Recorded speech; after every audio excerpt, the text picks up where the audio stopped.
It was an informal guide, as I said, and formed the basis for later, much later, and current policies. When we talk about best practices and examples, these are often associated with plan giving programs for the reasons we've discussed earlier. They're designed to establish the core principles of the organization and establish moral and ethical underpinnings. It's important that they are compatible with the organization's mission and values. Then there's the bare minimum of legal compliance. Policies must, at a minimum, protect organizations from legal action resulting from acceptance or rejection of a gift. They need to keep pace with changes and be current with tax law.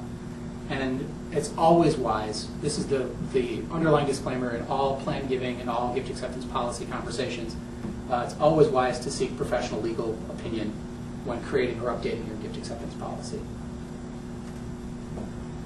One of the questions that came up in much of the research was, is this a question of source of the money or use of the money?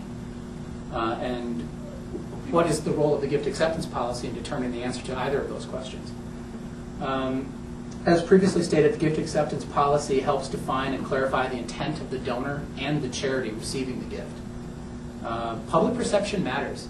There's a big difference between being strictly compliant with the letter of the law and behaving or conducting your business in a manner in which the public or your potential universe of donors will consider a positive way and reflects well in the organization.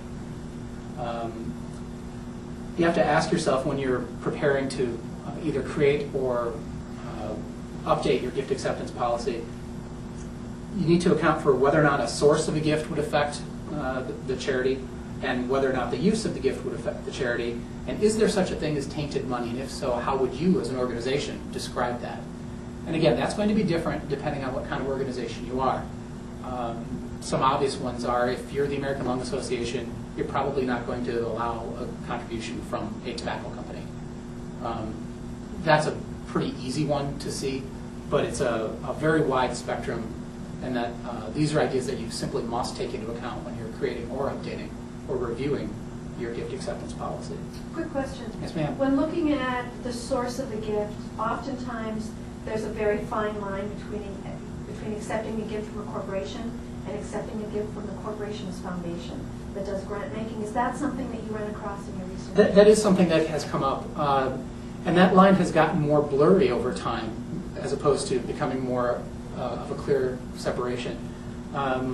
I think most fundraisers would agree that the trend currently in corporate philanthropy is identifying and funding programs or organizations that somehow benefit the marketing or the business of the company.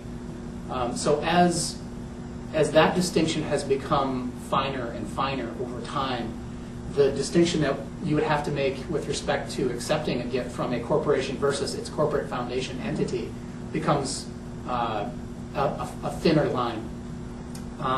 Again, it goes back to source and use. For practical purposes, especially with respect to public opinion or public perception, there is no discernible difference between a company and that company's charitable foundation. In fact, it's almost an inside baseball distinction that you can choose to make with respect to how you record the gift internally, as opposed to donative intent or the difference between a corporate gift and corporate sponsorship, for example. These are all part of a larger question that definitely need to be considered when you're formulating or updating your gift acceptance policy. And then it also needs to be considered as you're applying your gift acceptance policy as it's written.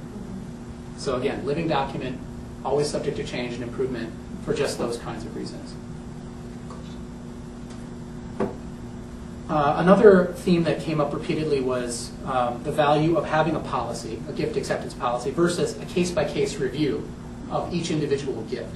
We all know organizations that do both or do either. The research, and especially the key informant interviews, are very strong on having a policy in place as opposed to having a loosely defined case-by-case evaluation procedure. We'll see later on why what the advantages are. The formal established policies protect against perceptions of arbitrary or inconsistent or random decision-making based often on personal perception of maybe a board chair or a chief development officer or a CEO or president. A written, clearly defined, established policy guards against that perception. It may still be a factor, but it's perceived by donors and the outside community and the organization as less of a factor in the presence of a clearly defined policy. And it also provides agreement on the rules prior to the review of individual gift projects or gift, and it protects professionals and the volunteers. It's really important to realize that a formal written gift acceptance policy is a beneficial shield for professional fundraisers in a lot of ways. And again, that will come out as we move